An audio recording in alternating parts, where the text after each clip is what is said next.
ridho dengan ridho ya. Karena namanya juga penipuan tadlis ya. Tadlis itu adalah penipuan. Berarti salah satu pihak ada yang tidak diketahui atau salah satu pihak ada yang menutupi informasi ini.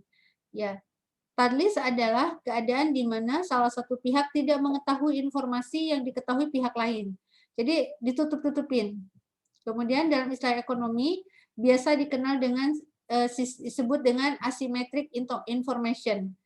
Dalam sistem ekonomi ya, dalam ekonomi dunia gitu, ketidakjujuran atau ada informasi yang ditutup itu disebut dengan asymmetric information. Nah, tadlis itu dapat terjadi dalam hal kuantitas, kualitas, harga, dan waktu penyerahan objek transaksi. Contoh transaksi yang mengandung tadlis. Saya jual barang ini yang ada di dalam kotak. Nah, di dalam kotak ini apa isinya? Nggak disebutkan, gitu ya. Nggak dijelaskan isinya apa, barang atau makanan atau hewan dan sebagainya. Jadi sesuatu yang tadlis atau menutup-nutupi aib yang ada di dalam barang itu. Nah, terus oh ini bagus, ini nggak pernah lecet, nggak pernah apa. Padahal sebenarnya ada informasi yang tidak disampaikan. Nah, jadi intinya transaksi tadlis itu adalah transaksi penipuan atau menutup informasi yang diketahui oleh pihak penjual atau oleh salah satu pihak. Ya, ini tidak boleh dalam Islam. Jadi ketika kita menjual sesuatu, spesifikasinya harus betul-betul jelas disebutkan, ya. Kualitasnya, kuantitasnya, kemudian waktu penyerahannya, jika ada cacat, ya disebutkan cacatnya. Nah, ini yang disebut dengan tadlis. Kemudian melanggar prinsip la tazlimun wala tuzlamun. Setiap transaksi tidak boleh melanggar prinsip jangan menzolimi dan jangan dizolimi. Ya. Praktek-praktek yang melanggar prinsip ini adalah satu, tagrir atau goror. Ya, adanya kepastian dari kedua belah pihak yang bertransaksi. Jadi adanya ketidakpastian dari kedua belah pihak dari yang bertransaksi. Goror ya, goror itu ketidakpastian. Ketidakpastian kapan ini bisa ditransaksikan, ketidakpastian atau ketidakjelasan ya, tidak jelas baik itu waktu, kualitas, kuantitas gitu. Kemudian ikhtikar itu contohnya seperti seorang produsen atau penjual mengambil keuntungan di atas keuntungan normal ya dengan cara mengurangi suplai agar harga produk yang dijualnya naik. Atau ini istilahnya dengan menggoreng informasi ya. Menggoreng informasi itu misalkan ada kontraktor ya, tiba-tiba kemudian dia menjual rumah. Nah, tetapi baru di launching rumah-rumah yang posisi strategis dikatakan ini sudah laku gitu. Padahal sebenarnya belum, cuma dia untuk menggoreng ini aja, menggoreng informasi bahwa posisi-posisi strategis itu sudah laku, sehingga menaikkan harga unit atau menaikkan harga rumah yang belum laku. Yang itu sebenarnya ya memang realnya belum laku gitu. Atau mungkin dalam rangka menggoreng informasi itu dia launching, pada saat launching itu seolah ada buyer yang cukup banyak gitu ya. Ada buyer yang cukup banyak padahal itu buatan gitu ya. Itu adalah skenario. Nanti kamu seolah-olah jadi pembeli ya. Jadi dibuat skenario. Nah, itu tidak boleh ya. Termasuk posisi adalah ikhtikar.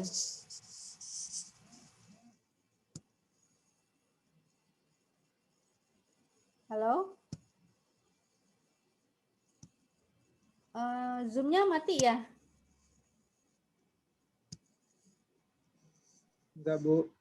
Oh ya, sorry. Kenapa punya saya mati ya?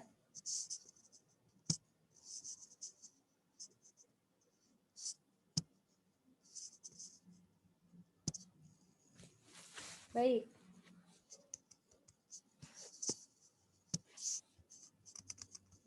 Lagi seru-serunya mati ya. Nanti kalau ada yang mau bertanya, nunggu dulu ya. Saya jelaskan dulu Kalau udah ada waktu baru saya beri waktu.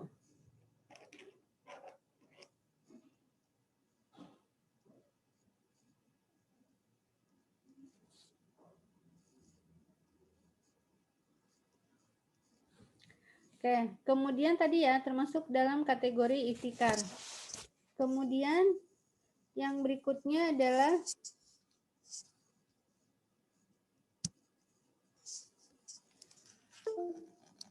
bayi najasi. Bayi najasi itu, nah tadi ya, sorry ya, menciptakan permintaan palsu ya, seolah-olah ada banyak permintaan sehingga harga jual produk akan naik. Ini bayi najasi. Jadi tadi ya, sorry, contohnya yang seorang launching produk, kemudian seolah-olah banyak pembeli, padahal itu direkayasa ya, bayi najasi atau pembelian palsu, rekayasa demand, ya, rekayasa permintaan. Kemudian riba udah saya jelaskan ya, tambahan yang disyaratkan dalam transaksi bisnis tanpa adanya persamaan atau tanpa adanya pertukaran ya, pertukaran barang dengan jasa atau barang dengan uang yang dibenarkan syariat ya. Kemudian maisir adalah salah satu pihak harus menanggung beberapa pihak yang lain atau zero sum game. Ya, maisir itu apa ya istilahnya ya? Salah satu pihak harus menanggung beban pihak yang lain. Jadi istilahnya resiko itu hanya ditanggung oleh satu orang, gitu ya. Tidak bisa kemudian berbagi resiko. Padahal dalam ekonomi Islam profit and loss sharing, gitu ya. Ya dia menanggung keuntungan, dia juga menanggung resiko. Kemudian terakhir adalah riswah, ya. Riswah adalah memberi sesuatu kepada pihak lain untuk mendapatkan sesuatu yang diinginkan. Ya, atau tanda petik nyogok ya, atau jangan tanda petik ngasih upeti gitu. Nah, ini. Jadi dalam transaksi praktek-praktek yang melanggar prinsip syariah itu tidak bisa kalian jalankan, diantaranya bisa jadi goror, ihtikar, bayi najasi, riba, maisir, kemudian riswah gitu. Nah, ini transaksi-transaksi inilah yang kemudian dilarang dalam bertransaksi secara di Islam. Kemudian tidak sah atau tidak lengkap akadnya, ya. Rukun dan syarat akad itu tidak terpenuhi. Ya, rukun adalah sesuatu yang wajib ada dalam sebuah transaksi. Yang misalnya ada pelakunya, ada objeknya, ada ijab kabulnya. Itu rukun. Ya, syarat adalah sesuatu yang keberadaannya melengkapi rukun. Misalnya pelaku transaksi haruslah yang cakap hukum atau yang sudah balik. Ya. Nah, jadi rukun dan syarat transaksinya tidak terpenuhi itu juga bisa termasuk kategori larangan dalam bertransaksi. Tuh. Ya, pelakunya ada, objeknya ada, ijab kabulnya ada. Nah, ini rukun dalam berjual beli. Ta'aluk itu terjadi bila kita dihadapkan pada dua akad yang saling dikaitkan sehingga berlakunya akad satu tergantung pada akad dua. Misalkan transaksi bayi al-inah. Bayi al-inah itu artinya adalah jual beli rekayasa. Ya. Aku mau beli rumah ini asal kamu menikah denganku. Gitu. Nah, berarti kan terjadinya transaksi dengan salah satu menggantung kepada transaksi yang satunya. Jadi kalau tidak menikahi pemiliknya, maka rumah ini tidak dijual. Ya, aku mau menjual rumah ini, tetapi kamu harus menikah denganku, misalnya gitu. Itu ya. Itu satu sama lain saling keterkaitan. Nah, yang berikutnya adalah safkotain fi al safkoh. Artinya suatu transaksi diwadahi oleh dua akad sekaligus sehingga terjadi ketidakpastian mengenai akad mana yang berlaku. Ini yang disebut dengan satu transaksi dua akad. Ini larangan juga dalam ekonomi Islam. Satu transaksi dua akad. Ya, satu transaksi dua akad itu tidak boleh karena intinya mau yang akad mana, gitu. Ya, dua akad dalam satu transaksi lah bahasa ininya, bahasa gampangnya. Jadi kamu itu mau membeli barang itu kredit 1 tahun atau 2 tahun, atau ini mau beli kredit atau mau beli tunai. Jadi harus dipastikan. Jangan hanya saya mau membeli laptop ini, tapi tidak dipastikan kredit atau tunai. Ya. Jadi satu akad dalam dua transaksi, satu transaksi dua akad dalam satu transaksi itu tidak boleh. Contoh akad nikah menikahi adiknya dan kakaknya. Itu nggak bisa, tetapi bisanya ya dikasih jeda gitu. Saya menikah atau saya nikahkan kamu si fulan dengan fulanah dan fulanah, itu nggak bisa. Ya. Fulanah 1 dan fulanah 2, itu nggak bisa dalam satu kali akad, tetapi harus dalam 2 kali akad. Itu ya. Jadi satu akad untuk dua kepentingan itu tidak boleh. Ya. Oke, baik. Kalau ini larangan riba dan nanti akan saya jelaskan tentang jenis-jenis riba. Oke, sampai sini ada yang mau didiskusikan?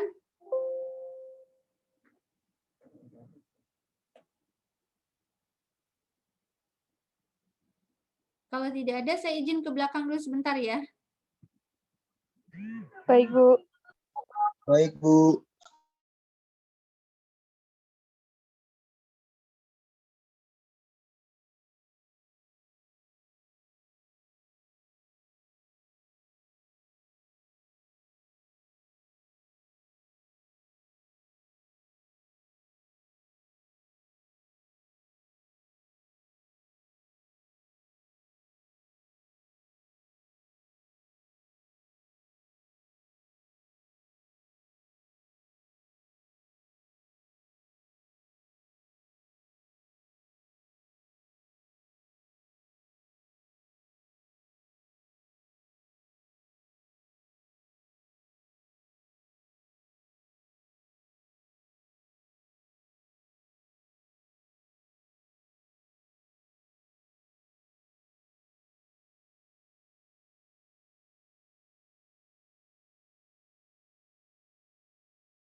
Bentar.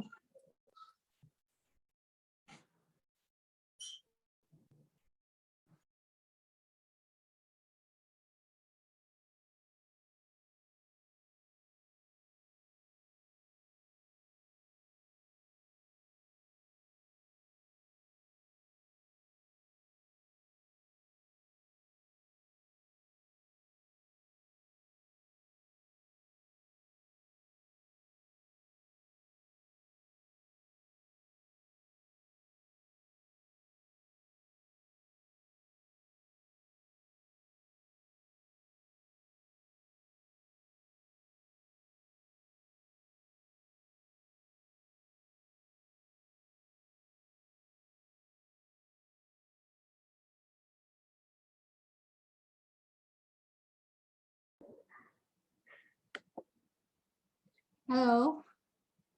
Ya, mulai lagi ya. Baik, Bu. Baik, Bu. Oke, tadi udah ya saya bahas tentang objek transaksi yang dilarang. Lalu kemudian ya, oke, ini riba ya. Kemarin sudah saya bahas ya tentang riba. Riba ini dilarang dalam Al-Qur'an dalam 4 tahap ya. Arum ayat 39 bahwa riba dengan zakat dan sedekah. Allah akan memusnahkan riba dan menyuburkan sedekah. Kemudian An-Nisa ayat 160 sampai 61 menghubungkan antara praktik riba dengan orang-orang Yahudi, bahwa orang-orang Yahudi juga sebenarnya melarang tentang transaksinya riba. Kemudian Al-Baqarah 275 semua bentuk riba ya, baik itu riba yang sedikit maupun yang banyak. Nah, sekarang saya mau bahas tentang jenis-jenis riba. Jadi riba ini ada beberapa macam ya, ada beberapa jenis. Yang pertama adalah riba fadl atau riba buyu. Ada kemudian riba yang timbul akibat pertukaran barang sejenis yang tidak memenuhi kriteria sama kualitasnya atau mislan bimislin dan sama kuantitasnya atau sama sawaan bisawain dan sama waktu penyerahannya yadan biadin. Menyebabkan ketidakjelasan adalah goror. Contoh misalkan jual beli falas yang tidak tunai ya atau jual beli mata uang yang tidak tunai. Padahal syaratnya pertukaran barang yang sejenis. Jadi kalau emas dengan perak itu boleh tidak sama tetapi harus tunai. Nah, berarti pertukaran mata uang itu boleh antara rupiah dengan dolar, tapi harus langsung, harus tunai. Sehingga ketika tidak tunai, ini menyebabkan riba fadl, gitu ya. Kalau tidak tunai menyebabkan riba fadl. Jadi jual beli mata uang yang tidak tunai itu kategorinya adalah riba fadl. Kemudian riba nasi'ah atau riba duyun. Riba yang timbul akibat utang piutang yang tidak memenuhi kriteria untung muncul bersama resiko, al-gurmu bil gurmi, dan hasil usaha muncul bersama biaya, al-kharaj bil doman. Nah, al-gurmu dan al-kharaj muncul hanya dengan berjalannya waktu. Contoh, tadi minjam-meminjam uang, ya tambahan atas pinjam meminjam. Atau misalnya bunga kredit, bunga deposito atau tabungan, itu masuk kategori kepada riba nasi'ah. Ya, jadi riba nasi'ah itu terjadi pada transaksi utang piutang. Riba fadl itu terjadi pada pertukaran barang yang sejenis tapi tidak masuk kriteria, yaitu sawaan bisawain ya dan biadin, ya. Harus sama kualitasnya dan harus ya dan biadin itu tunai. Tuh. Kemudian riba jahiliyah gitu. Utang yang dibayarkan melebihi dari pokok pinjaman karena si peminjam tidak mampu mengembalikan pinjaman pada waktu yang ditetapkan. Atau istilah lain dengan kata denda. Ya, denda ini masuk kategori dengan riba jahiliyah. Ya. Kullu qadrin jaro manfaat fahuwa riba. Setiap pinjaman yang mengambil manfaat adalah riba. Ya, oke. Memberi pinjaman itu tabaru kebaikan, sementara adanya tambahan adalah tijaroh atau bisnis, ya. Nah, ini yang disebut dengan denda atau tambahan dari hutang pokok. Larangan riba sudah saya jelaskan ya, merusak masyarakat, kemudian riba ini dimusnahkan di akhir zaman, riba itu merendahkan dan menurunkan kepribadian manusia, dan bahkan riba itu adalah bentuk kezoliman atau ketidakadilan. Tuh. Nah, ini argumen riba dalam fikih Islam dan klasik ya. Oke. Oke, sampai sini terkait dengan jenis-jenis riba. Jadi ada berapa tadi jenis ribanya? Ada 3 ya, riba fadl, riba nasi'ah, dan riba jahiliyah. Ya, riba fadl itu terjadi ketika pertukaran barang sejenis yang tidak memenuhi kriteria sama kualitasnya, sama kuantitasnya, dan sama waktu penyerahannya. Kalau riba nasi'ah timbul akibat utang piutang yang tidak memenuhi kriteria apa istilahnya ya, muncul bersama resiko, al-ghurmu bil bughurmi, dan hasil usaha muncul bersama biaya, al-kharaj bidoman. Ya, dan riba jahiliyah. Riba jahiliyah itu adalah tambahan dari kelebihan waktu pada saat pembayaran cicilan, atau disebut dengan denda, ya. Denda atau penalti, ya. Ini untuk riba nasi'ah. Oke. Kemudian hukum-hukum seputar akad, jual beli, dan syirkah dalam Islam. Ini udah pernah saya bahas ya kemarin ya. Akad adalah ijab qabul. Akad merupakan hubungan antara ijab dan qabul dalam bentuk yang disyariatkan dengan dampak yang ditetapkan tepat pada waktunya. Ya. Ijab dan qabul ini harus dilakukan secara syar'i sehingga dampaknya juga halal bagi masing-masing pihak. Akad sangat penting dalam aktivitas muamalah, hampir sama dengan niat dalam masalah ibadah. Jadi akadnya apa itu harus jelas, ya. Akadnya sosial atau bisnis. Kalau sosial tidak boleh ada tambahan. Kalau bisnis silakan dijalankan secara bisnis, boleh mengambil keuntungan, tetapi dijalankannya harus dengan pola yang terbebas dari riba, yaitu dengan transaksi yang real, ya. Yang terjadi pertukaran antara uang dengan barang atau uang dengan jasa. Ya, bukan uang dengan uang yang itu meminta tambahan. Jadi berakad dalam transaksi muamalah itu sama seperti berniat dalam kegiatan ibadah. Akadnya apa? Jadi sama aja dengan niatnya gimana. Tuh. Itu ya. Jadi betapa pentingnya itu sebuah akad. Syarat sahnya transaksi menurut syariat, ya. 1, transaksi hanya dilakukan berdasarkan prinsip saling paham dan saling ridho. Jadi kalau terpaksa itu tidak bisa, ya, itu tidak bisa, atau salah satu memaksa itu tidak bisa, ya. Kemudian yang kedua, prinsip kebebasan bertransaksi diakui sepanjang objeknya halal dan thayyib, ya. Bebas, silahkan. Anda mau bertransaksi apapun, barangnya apa saja boleh, silahkan. Asal dengan catatan tadi, objeknya halal dan thayyib. Itulah. Halal itu berarti ya barang-barang yang diperjualbelikan halal. Ada bukan homer, bangkai, patung, dan sebagainya. Thayyib tadi berarti baik, dalam keadaan yang baik. Contohnya tidak berkadaluarsa, tidak cacat, atau kalaupun cacat dijelaskan sebelumnya, ya ada penjelasan sehingga tidak melanggar kaidah yang disebut dengan goror, ya, atau tadlis tadi ya, penipuan. Kemudian yang berikutnya, uang hanya berfungsi sebagai alat tukar dan satuan pengukur nilai, bukan sebagai komoditas. Ya, syarat sahnya transaksi berarti tidak memperjualbelikan uang yang itu meminta tambahan. Karena uang hanya berfungsi sebagai alat tukar dan pengukur satuan nilai, bukan sebagai objek transaksi. Nah, yang berikutnya tidak mengandung unsur riba. Ya, berikutnya lagi tidak mengandung unsur kezaliman, tidak mengandung unsur maisyir, dan tidak mengandung unsur goror. Nah, ini syarat sahnya sebuah transaksi. Ya, transaksi hanya dilakukan dengan prinsip saling ridho dan paham. Sama-sama paham apa yang akan diperjualbelikan, apa yang akan ditransaksikan. Kemudian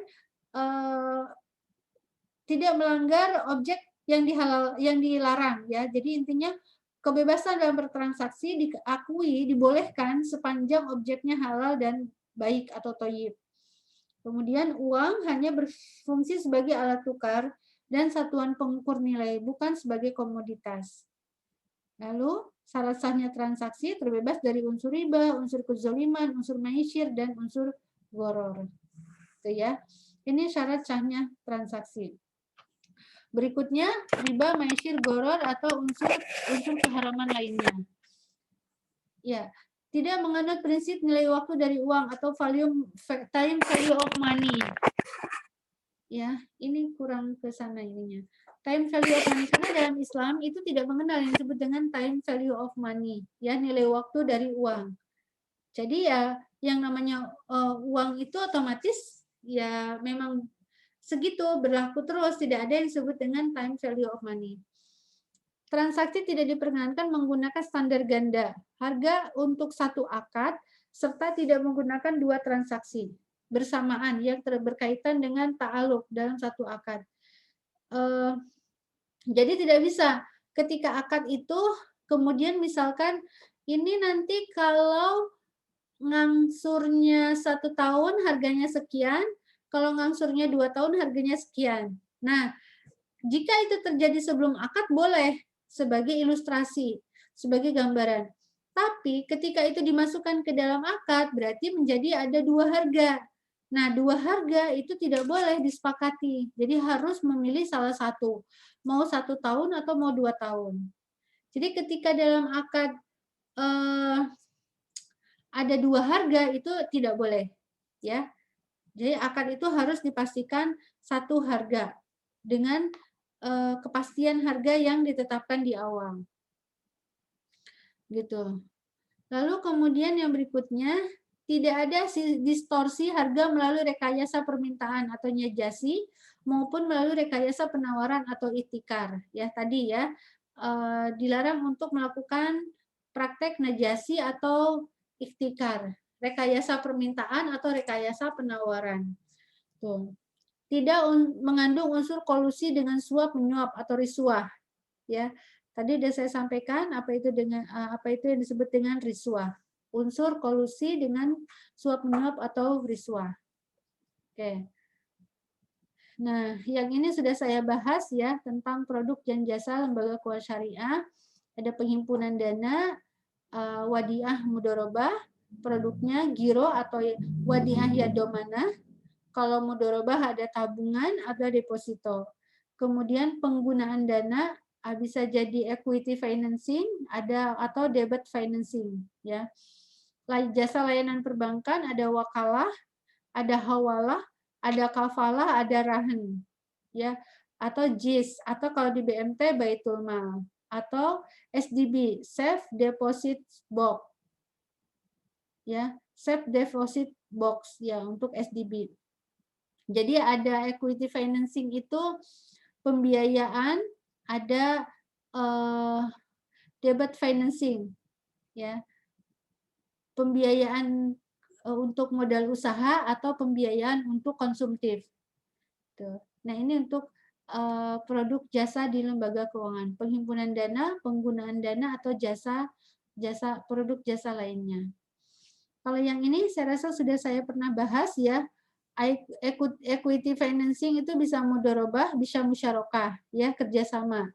Bisa mudorobah mutlakoh, bisa mudorobah muqayyadah. Mudorobah muqayyadah itu mudorobah tertentu, namanya muqayyad, dibatasi, tertentu. Kemudian musyarakah itu kerjasama dua pihak. Kalau mudorobah salah satu pihaknya menanggung seluruh modal.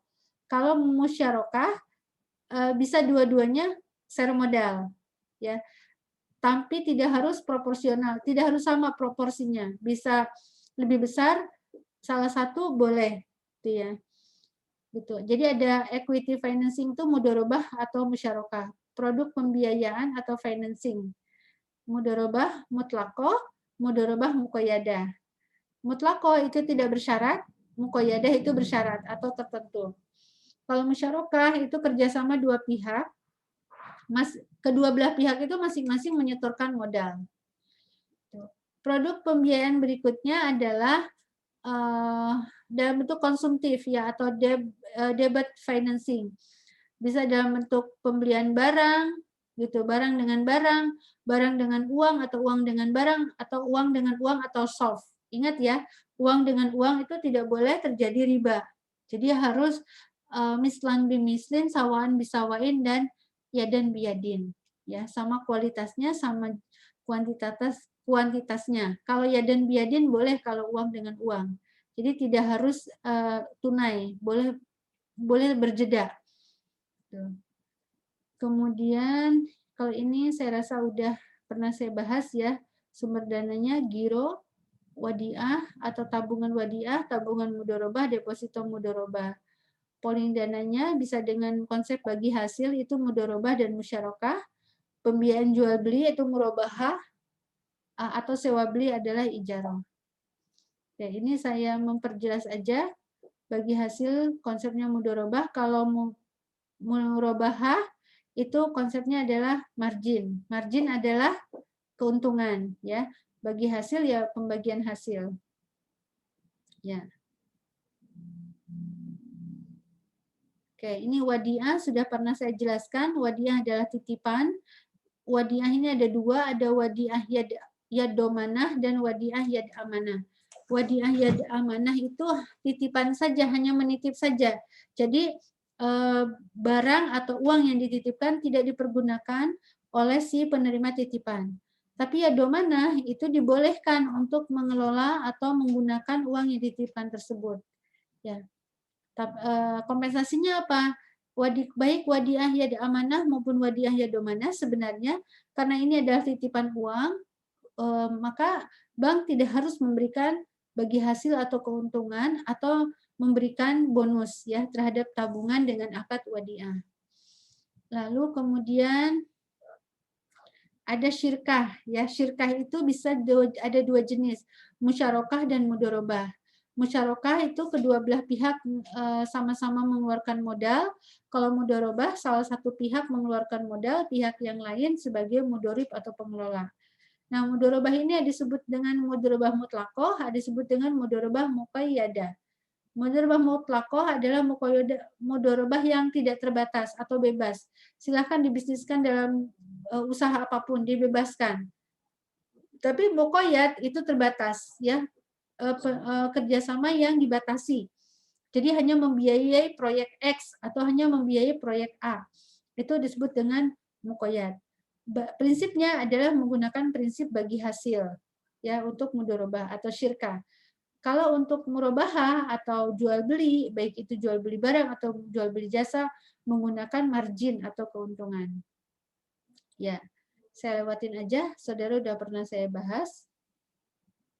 Oke.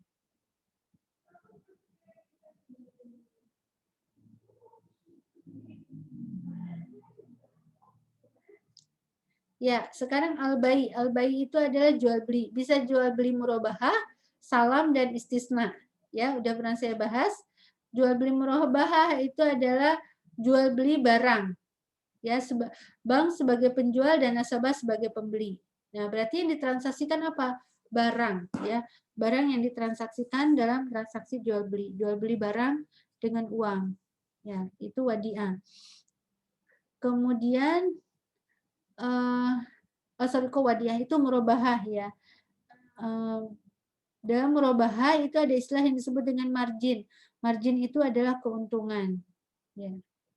Oke. Bu, bayi itu apa sih? Bayi itu adalah jual beli ya. Nah, salam pemesanan barang yang menyerahkan uangnya di tempat akad. Jadi uang dulu baru barang ya. Akad salam itu uangnya di awal baru kemudian barang diserahkan. Ya.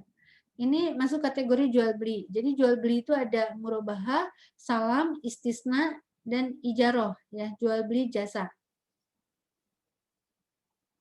Saya rasa ini bisa saudara pelajari ya. Istisna jual beli yang berdasarkan pesanan. Kemarin yang saya contohkan baju pengantin itu ya. Nah, jual beli berdasarkan pesanan itu akad istisna. Oke, ini adalah akad-akad yang ada di transaksi di lembaga keuangan dalam bentuk bank, ya, berbadan hukum bank. Rahan itu gadai ya, rahan gadai. Jadi akad gadai itu akad yang tidak bisa berdiri sendiri.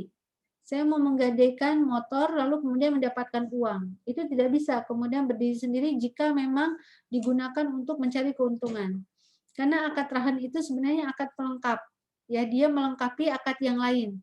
Contoh pembiayaannya murabahah, jual beli, tetapi kemudian jaminannya diakadkan dengan rahan atau gadai. Jaminannya dijaminkan di lembaga keuangan dengan akadnya rahan. Karena apa? Karena sebenarnya rahan itu bukan akad komersil yang itu bisa mendatangkan keuntungan. Akad rahan itu akad jasa ya, jasa penyimpanan barang atau jasa perawatan barang. Sehingga sebenarnya dalam akad rahan itu tidak boleh meminta keuntungan. Lembaga tidak diperbolehkan meminta keuntungan. Jadi kalau akad rahan atau akad gadai meminta keuntungan, maka itu adalah transaksi yang mengandung riba. Ya. Karena sejatinya yang dipinjam adalah uang. Tuh, cuma dikasih jaminan dalam bentuk barang atau surat berharga yang dimiliki oleh nasabah. Oke. Wakalah itu perwakilan. Kafalah itu adalah penjaminan, ya. Akad jaminan atau penjamin, ya, atau personal garansi yang diberikan untuk seseorang. Ini kafalah namanya. Ada kafalah bin nafs, ada kafalah bil mal. Kafalah bin nafs itu kafalah dari seseorang yang memiliki reputasi atau kredibilitas dan bonafiditas yang dikenal baik atau disebut dengan personal garansi. Nanti kalau terjadi wan prestasi misalkan di blasing misalnya gitu ya, nama baiknya menjadi rusak. Kemudian kafalah bil mal. Kafalah bil mal itu bisa dalam bentuk dia menyerahkan jaminan uang muka atau jaminan surat berharga milik si pemberi kafalah. Ya contoh misalkan saudara mau pinjam ke bank tidak punya jaminan, jaminannya pakai punya saya. Nah itu adalah kafalah bil mal. Jadi memberikan jaminan dalam bentuk harta, ya harta yang dimiliki. Tuh. Oke. Ini kafalah ininya. Oke ya tadi ada yang kelewat. Wakalah udah, kafalah rahan udah. Ya, qard itu ya hanya pinjaman. Qard itu meminjam uang dari tergantung qardul hasan atau qard saja. Kalau qardul hasan maka uangnya dari dana JIS atau dari dana sosial. Tapi kalau qard uangnya berarti dari dana tamwil atau dana bisnis, ya. Semua akad qard itu tidak boleh memberikan manfaat atau tambahan. Tuh. Hiwalah itu adalah perpindahan, memindahkan hutang, mengalihkan hutang, ya. Hiwalah ini jasa dari bank. Hiwalah sama. Hiwalah itu misalkan jasa transfer, gitu ya. Jasa transfer itu hiwalah. Tuh. Atau mengalihkan, jasa transfer bukan hiwalah ya. Hiwalah itu mengalihkan hutang. Jadi misalnya saya punya hutang di bank A, lalu kemudian saya alihkan ke bank B. Nah, atas dasar tindakan hiwalah ini, Bank B tidak boleh meminta keuntungan karena di sini tidak ada transaksi real. Maka ya udah, ketika ditransfer ke Bank B atau diambil alih ke Bank B, ya Bank B tidak boleh meminta keuntungan sedikit pun, ya, atas tindakan pengalihan hutang tersebut. Solve itu tukar menukar mata uang, rupiah dengan dolar, dolar dengan ringgit atau rupiah dengan ringgit atau rupiah dengan euro atau rupiah dengan pound sterling, ya. Swap itu tukar menukar. Tukar menukar itu boleh tidak tunai tetapi harus sama secara kualitasnya, ya. Harus sama secara kualitasnya. Oke. Jualah adalah akad dua pihak. Pihak pertama menjanjikan imbalan tertentu kepada pihak kedua atas jasa atau pelayanan yang diberikan kepada pihak pertama. Nah, jualah ini bisa dalam bentuk fee tertentu seperti referensi bank. Jadi memberikan rekomendasi atau fee kepada nasabah, ya, disebut dengan jualah. Atau bisa bentuk akad SDB, Safe Deposit Box, ya. Tuh, akad jasa, jualah. Oke, akad al-ijarah udah tahu ya. Baik, sampai sini ada yang mau didiskusikan?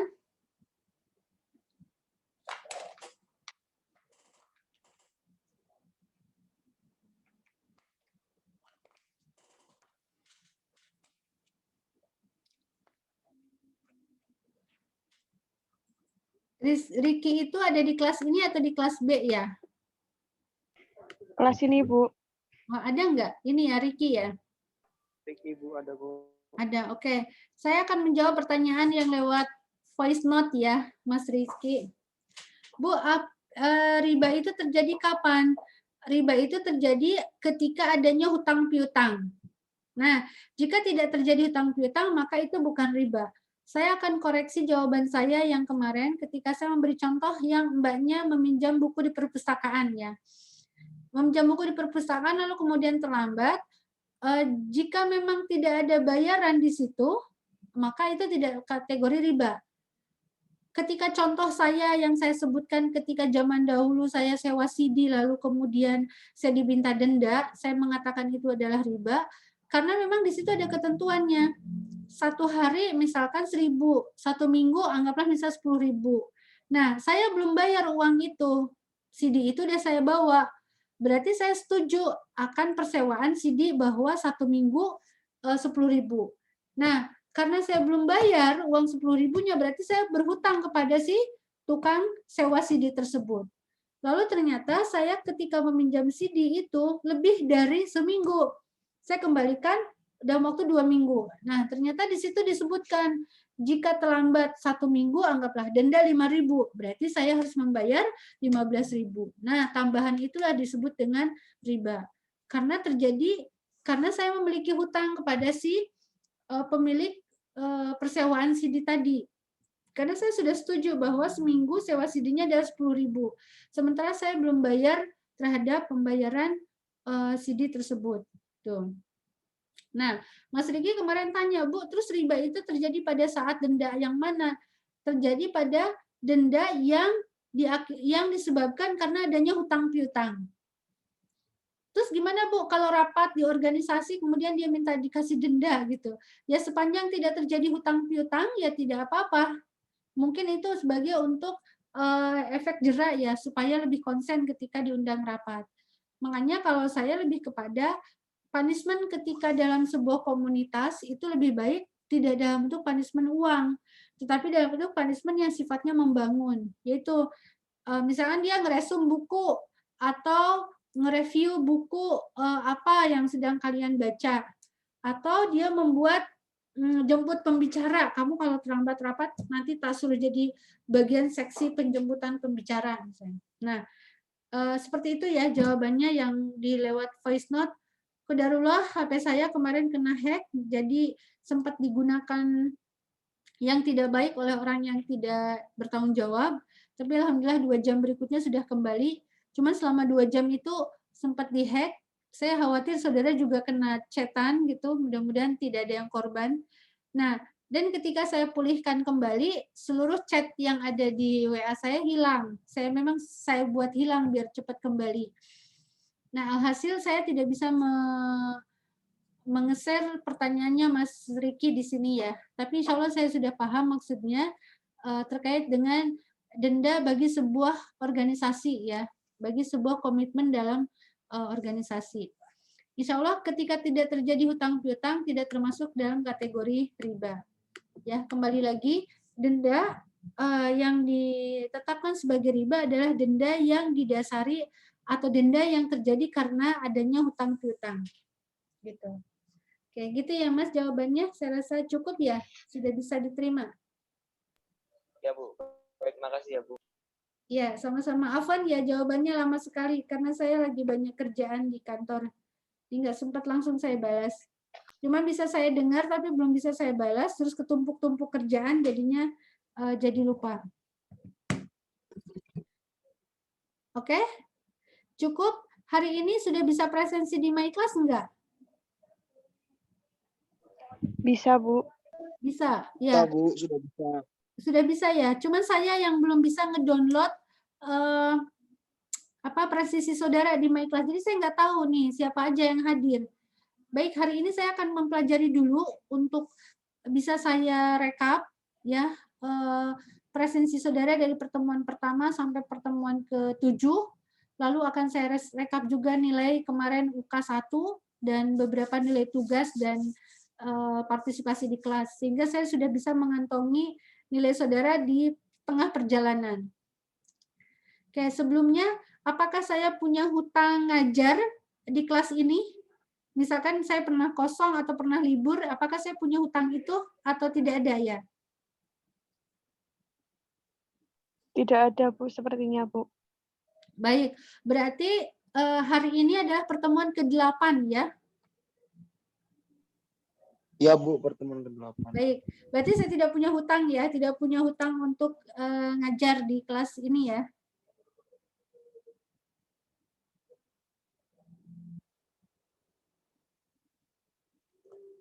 Tidak, Bu. Ya, baik kalau tidak ada, saya tunggu Mbak Titi tadi ya yang mau janji ke saya ngasih rekapan presensi ya. Baik, Bu. Oke, iya. Saya rasa cukup dulu ya. Saya minta waktu untuk merekap nilai saudara supaya saya bisa upload di My Class. Dan saya mempelajari kenapa kelas ini saya nggak bisa punya fasilitas sebagai administrator. Jadi saya nggak bisa nge-share materi atau saya nggak bisa download presensi saudara. Oke ya, saya rasa cukup. Billahi fisabilil haq, fastabiqunal khairat. Wassalamualaikum warahmatullahi wabarakatuh. Waalaikumsalam warahmatullahi wabarakatuh. Terima kasih, Bu. Saya izin keluar ya. Iya, Bu. Baik, Bu. Bu.